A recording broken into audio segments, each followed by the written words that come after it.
Hello students, मैं सिद्धांत Sharma Maruti group of education के इस ऑनलाइन चैनल में आप सभी का हार्दिक स्वागत करता हूं और भौतिक विज्ञान विषय का अध्यापन मैं आपको करवाऊंगा। चलिए हम स्टूडेंट्स अपना पहला टॉपिक अपना शुरू करते हैं, मात्रक और मापन।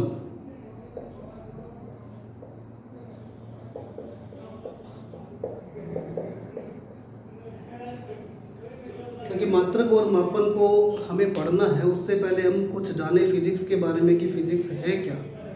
फिजिक्स भौतिक विज्ञान हमारे विज्ञान की एक ऐसी शाखा है जिसमें हम जो दुनिया है, जो विश्व है, उसमें भौतिक की जो अलग अलग घटनाएं होती हैं उन घटनाओं का अध्ययन किया जाता है और उनकी व्याख्या की जाती है। ये शाखा कहलाती है भौतिक विज्ञान। अब इस भौतिक विज्ञान में एक शब्द आता है जिसको हम कहते हैं भौतिक जगत। ये भौतिक जगत क्या होता है उसके बारे में हमें पहले पढ़ना होगा।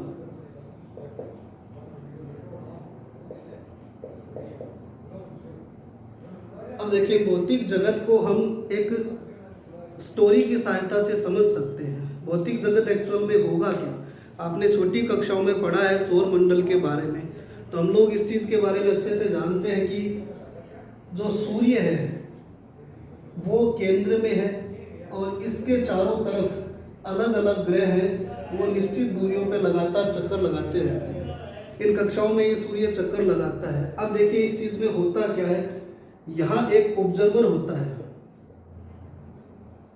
ये ऑब्जर्वर है। ये ऑब्जर्वर इन सभी घटनाओं को देखता है। अब इस ऑब्जर्वर ने ये सोचा, ये देखा कि सूर्य के चारों ओर यहाँ पे पृथ्वी घूमती है, पृथ्वी गति करती है लगातार। इस कक्षा में ये पृथ्वी घूमती रहती है और ये ऑब्जर्वर इस चीज़ को देखेगा और देख के ये दूसरे लोगों को इसके बारे में बताएगा और ये लोग इस चीज़ को ऑब्जर्व करते जाएंगे। अब फिर ये देखते हैं, इस साइंटिस्ट ने इस चीज़ को देखा, इस ऑब्जर्वर ने, जिसको हम कह सकते हैं कि ये साइंटिस्ट है, ये इस चीज़ को देखता है और ये लॉ बताता है कि ये पृथ्वी इसके चारों तरफ घूमती है।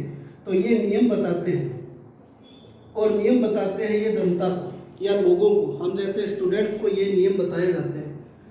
अब थोड़े दिनों के बाद धीरे धीरे जैसे जैसे रिसर्च बढ़ती गई तो उसमें ये देखा गया कि पृथ्वी इस कक्षा में घूमने के साथ साथ अपने अक्ष पे भी घूमती है।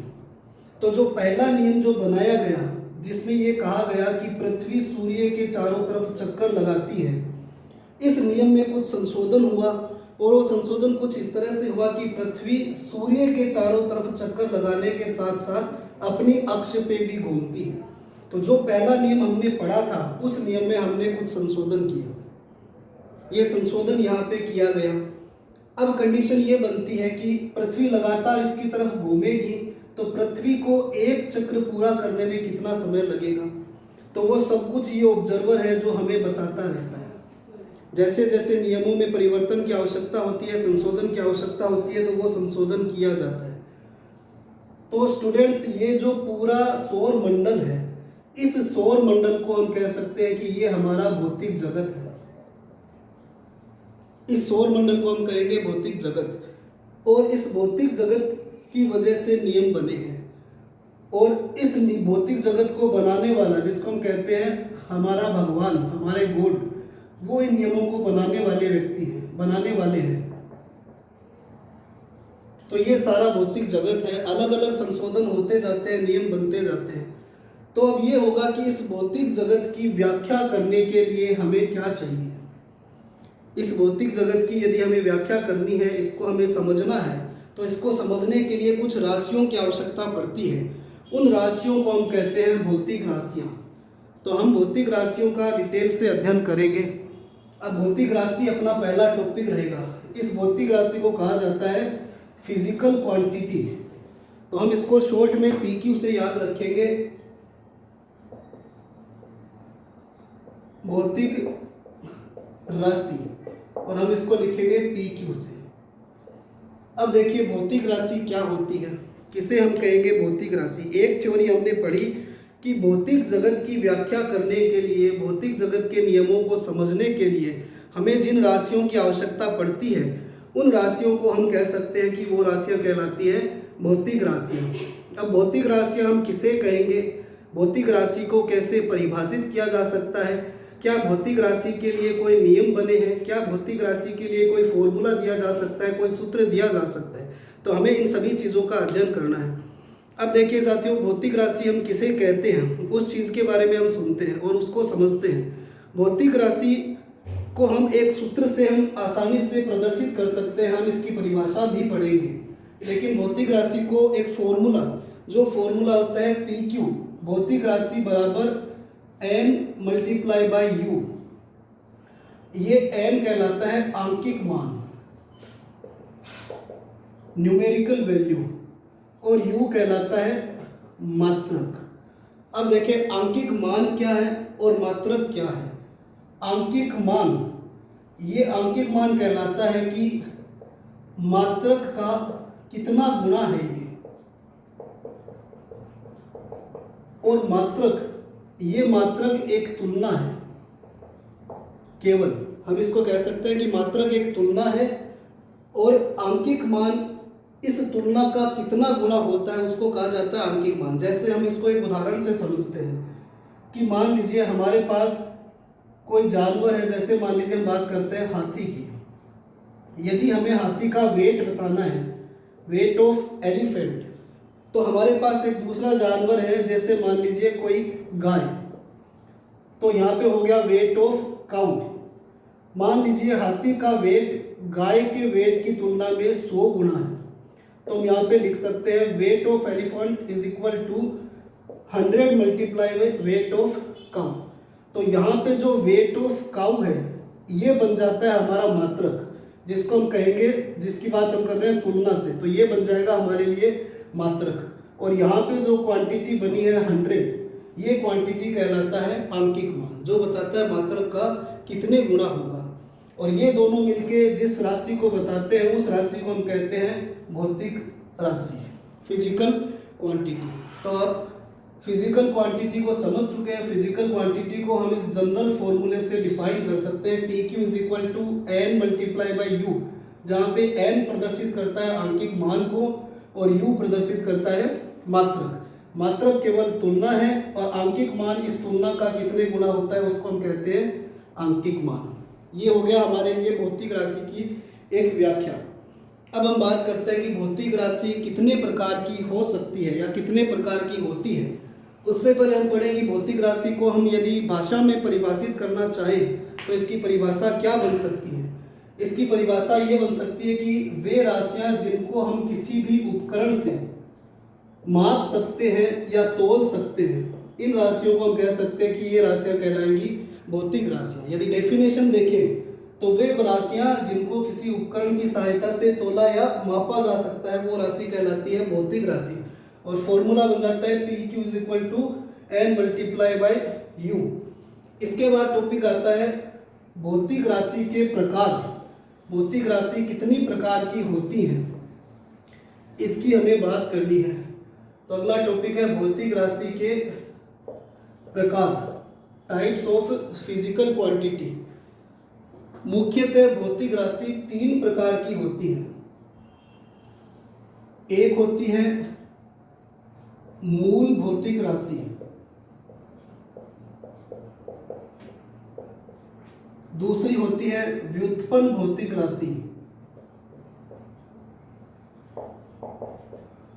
और तीसरी कही जाती है पूरक भौतिक राशि। मूल भौतिक राशि को हम बोल सकते हैं फंडामेंटल फिजिकल क्वांटिटी, व्युत्पन्न को कहा जाता है ड्राइव्ड, और पूरक को कहा जाता है सप्लीमेंट्री भौतिक राशि। अब इसमें सबसे पहले हम पढ़ेंगे मूल भौतिक राशि। मूल भौतिक राशि फिजिक्स का सबसे इंपॉर्टेंट पार्ट है। मूल भौतिक राशि क्या होती है? देखिए, यदि हमें किसी भाषा में कोई बुक को लिखना है या उसको समझना है, जैसे मान लीजिए अंग्रेजी भाषा की बुक आपको लिखनी है, कोई पोइम आपको लिखनी है, तो आपको ABCD आनी चाहिए। वो ABCD क्या है? अंग्रेजी भाषा के लिए मूलभूत राशियां हैं। इसी प्रकार फिजिक्स के लिए भौतिक राशियों में मूलभूत भौतिक राशि अंग्रेजी में वर्णमाला की तरह यहाँ पे फिजिक्स में इसका उपयोग किया जाता है। तो फिजिक्स में मूलभूत भौतिक राशियाँ ये 7 होती हैं। फंडामेंटल फिजिकल क्वांटिटीज का नंबर होता है 7। व्युत्पन्न भौतिक राशियां बहुत सी होती है, इनका नंबर कोई फिक्स नहीं है। और पूरक भौतिक राशि, इनका नंबर फिक्स है, ये होती है केवल 2। तो यदि हम 9 राशियों को निकाल दें तो उसके बाद जितनी भी राशियां बचती हैं वो सारी की सारी राशियां व्युत्पन्न राशियों में गिनी जाएगी। मूलभूत राशियां 7 होंगी, पूरक राशियां केवल मात्र 2 होंगी, और इनके अलावा जो बचेगी वो सारी की सारी कहलाती है डिराइव्ड फिजिकल क्वांटिटी, व्युत्पन्न भौतिक राशि। अब सबसे पहला अपन पढ़ते हैं फंडामेंटल फिजिकल क्वांटिटी या मूलभूत भौतिक राशियां। मूलभूत भौतिक राशियां हम किसे कहेंगे, इसके बारे में हमें पढ़ना है। तो हमारे लिए पहला पॉइंट हो गया मूल भौतिक राशि। जैसा कि अभी बताया आपको, मूल भौतिक राशियां केवल होती है 7। मूल भौतिक राशि की परिभाषा क्या बनेगी, इसकी परिभाषा ये कह जाती है कि ये पूर्ण रूप से स्वतंत्र है, इंडिपेंडेंट है। ऐसी भौतिक राशियां जो किसी अन्य भौतिक राशि पे निर्भर नहीं करती हैं, वो भौतिक राशियां कहलाती है मूलभूत भौतिक राशि, जो दूसरे से बिल्कुल इंडिपेंडेंट है। इन राशियों को कहा जाता है मूल राशि। अब देखिए ये 7 कौन कौन सी हैं। हम इन मूल राशि के लिए प्रतीक चिन्ह भी लिखेंगे और इनका मात्रक भी लिखेंगे, दोनों चीजें हम एक साथ चलते रहेंगे। तो यहाँ पे हो गया मूलभूत भौतिक राशि, यहाँ इस राशि का मात्रक, और यहाँ पे हम लिखते हैं इस भौतिक राशि का प्रतीक चिन्ह कि ये भौतिक राशि कैसी होती है। चलिए इनको आप इसी सीरीज में याद रखें, अच्छा है। पहली भौतिक राशि ये होती है लंबाई, लेंथ। लंबाई का मात्रक जो एसआई सिस्टम में दिया जाता है वो मात्रक होता है मीटर, और इसके प्रतीक चिन्ह के लिए यूज किया जाता है स्मॉल एम से। दूसरी भौतिक राशि होती है द्रव्यमान। एसआई सिस्टम में द्रव्यमान का मात्रक दिया जाता है किलोग्राम से, और इसके लिए जो प्रतीक चिन्ह यूज किया जाएगा वो होगा केजी से। उसके बाद आता है लंबाई, द्रव्यमान और समय। समय के लिए जो मात्रक यूज किया जाता है वो यूज किया जाता है सेकंड, और सेकंड के प्रतीक चिन्ह के लिए यूज कर लिया जाता है स्मॉल एस को। इसके बाद अगली भौतिक राशि के रूप में मूलभूत भौतिक राशि वो होती है ताप, और ताप के लिए जो पैमाना, जो मात्रक निर्धारित किया गया है वो मात्रक होता है इसका केल्विन, और केल्विन के लिए यहाँ पे यूज किया जाता है प्रतीक चिन्ह के रूप में के को। उसके बाद आता है विद्युत धारा।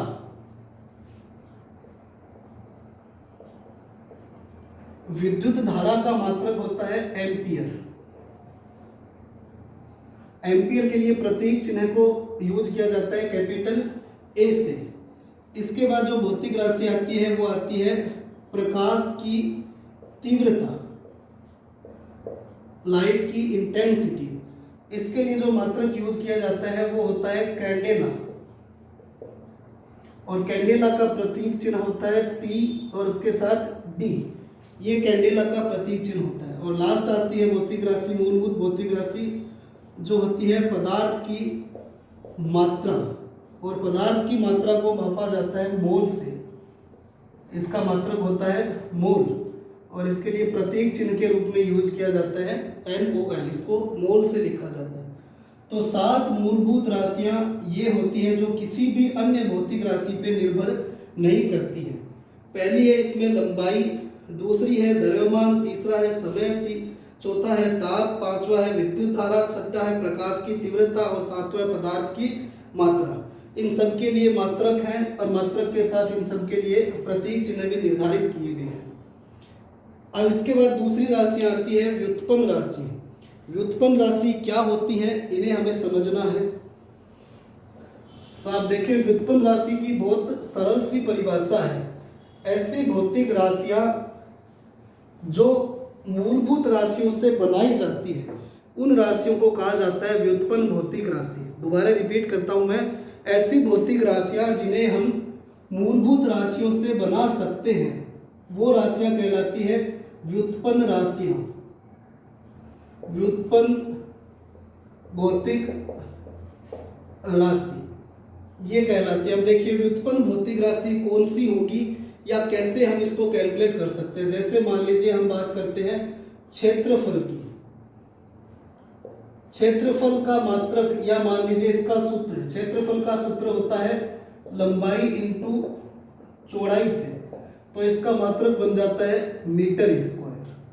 तो क्षेत्रफल एक व्युत्पन्न भौतिक राशि है और ये व्युत्पन्न भौतिक राशि मूलभूत राशि जिसको हम कहते हैं लंबाई, उसका 2 बार उपयोग करके हम इस राशि को बना सकते हैं। इसी प्रकार हम एक अन्य उदाहरण लेते हैं, जैसे मान लीजिए आयतन की हम बात करते हैं। आयतन का जनरल फॉर्मूला आप सभी जानते हैं, लंबाई इंटू चौड़ाई इंटू ऊंचाई। तो इस हिसाब से इसका मात्रक बन जाता है मीटर की पावर 3 या मीटर क्यूब। अब ये भौतिक राशि किससे बनाई गई है? मूलभूत राशि है लंबाई। इस लंबाई को ही 3 बार उपयोग में लिया गया है और राशि बना दी गई आयतन, जो कहलाएगी व्युत्पन्न भौतिक राशि। इसी प्रकार हम बात करते हैं घनत्व की। घनत्व के लिए फॉर्मूला दिया जाता है द्रव्यमान बट्टा आयतन। तो आप देखिए द्रव्यमान एक मूलभूत राशि है और आयतन एक व्युत्पन्न राशि है। इन दोनों की सहायता से हमने बनाया घनत्व। यहाँ से इसका फॉर्मूला या मात्रक बन जाता है किलोग्राम बट्टे मीटर क्यूब। इसी प्रकार हम दूसरी राशि देख सकते हैं वेग। वेग क्या होता है? वेग होता है वस्तु के द्वारा निश्चित समय में जो दूरी तय की गई है एक निश्चित दिशा में, और कितने समय में वो दूरी तय की गई है उसका रेशियो कहलाता है वेग। या हम सिंपल परिभाषा में कह दें, समय के साथ दूरी में जो परिवर्तन होता है उस परिवर्तन को वेग कहा जाता है। तो यहाँ से इसका फॉर्मूला बन सकता है वेग का विस्थापन बटा समय। विस्थापन एक दूरी है, एक लंबाई है, तो हम इसको मात्रक के रूप में लिखेंगे मीटर और समय इसके लिए हो जाता है सेकंड। तो वेग का मात्रक बन जाता है मीटर सेकंड इनवर्स। इस प्रकार और बहुत सी राशियां हैं, जैसे मान लीजिए हम बात करते हैं बल की। बल का जनरल फॉर्मूला दिया जाता है बल बराबर, बल कहलाता है, जैसे बल का मात्रक आप लोग नॉर्मली यूज करते हैं न्यूटन। अब ये न्यूटन क्या है, कहाँ से ये आता है? तो इसके लिए फॉर्मूला जो बल का फॉर्मूला होता है द्रव्यमान इंटू त्वरण। त्वरण एक व्युत्पन्न राशि है जो वेग में समय के साथ परिवर्तन से बनती है। तो यहाँ से हम लिख सकते हैं द्रव्यमान इंटू त्वरण। द्रव्यमान का मात्रक यूज किया जाता है किलोग्राम और त्वरण का मात्रक हो जाता है मीटर सेकंड की पावर -2। इस किलोग्राम मीटर सेकंड की पावर -2 को ही कहा जाता है न्यूटन, जो आसानी के लिए हमने इस यूनिट को इसी फॉर्म में दिया जाता है। तो इस तरह से हम ये देखते हैं कि जितनी भी व्युत्पन्न राशियां हैं ये सारी की सारी व्युत्पन्न राशियां मूलभूत भौतिक राशियों से ही बनाई गई है। तो इस प्रकार से ये हो जाती है व्युत्पन्न भौतिक राशि। व्युत्पन्न भौतिक राशि कौन सी होगी? ऐसी भौतिक राशियां जिन्हें हम मूलभूत भौतिक राशियों से बना सकते हैं। एक मूलभूत भौतिक राशि का कई बार उपयोग करके या एक मूलभूत राशि या व्युत्पन्न राशि का उपयोग करके बनाई जाती है व्युत्पन्न राशि। अब व्युत्पन्न राशियों के बाद में जो तीसरी राशि आती है वो होती है पूरक भौतिक राशि, जिसको हम कहते हैं सप्लीमेंट्री फिजिकल क्वांटिटी। पूरक भौतिक राशियां कौन सी होगी? ये केवल 2 ही होती हैं। इनमें से पहली भौतिक राशि जिसको कहा जाता है समतल कोण, या इसको सामान्य से कह दिया जाता है केवल मात्र कोण, और दूसरी होती है जिसको हम कहते हैं ठोस कोण। अब देखिए समतल कोण या कोण किसे कहेंगे? पहले हम बात करते हैं समतल कोण की। ये 2 रेखाएं हैं, इन रेखाओं के बीच में ये जो डिस्टेंस है, कोणीय विस्थापन, इसी को कहा जाता है समतल कोण। छोटी कक्षाओं में आपने पढ़ा है। यहाँ ये जो रेखा है इसको हम कहते हैं चाप, और ये कही जाती है त्रिज्या, और ये बन जाता है कोण। अब ये कोई जरूरी नहीं कि समतल कोण या कोण 2 रेखाओं के बीच में हो, 2 तलों के बीच में। जैसे मान लीजिए इस तरह से ये 2 प्लेन हैं, इन 2 प्लेन को यदि ये किसी एंगल पे झुके हैं तो यहाँ जो एंगल इनके बीच की जो कोणीय विस्थापन बनता है इसको भी हम कहते हैं समतल कोण या कोण। अब देखिए समतल कोण के लिए क्या फॉर्मूला बन सकता है? उसके लिए हम बात करते हैं। समतल कोण को जनरली डिफाइन करते हैं थीटा से। अब थीटा का फॉर्मूला क्या बन जाएगा, यहीं से हम देखें इसको, चाप बटा त्रिज्या, ये फॉर्मूला होता है थीटा का। ये एक सूत्र है जिसको डिफाइन करता है समतल कोण, थीटा बराबर चाप बटे त्रिज्या। इस समतल कोण की जो मात्रक होता है वो मात्रक होता है रेडियन। वैसे तो देखें मात्रक की बहुत सी पद्धतियां होती है, हर पद्धति में मात्रक के लिए, हर सिस्टम में मात्रक अलग अलग होता है। हमने जनरली कोण को पढ़ा है डिग्री में, हम कोण को डिग्री में मापते हैं, लेकिन एक्चुअल में यदि देखा जाए एसआई सिस्टम में यदि कोण का मात्रक पूछा जाता है तो वो होता है रेडियन।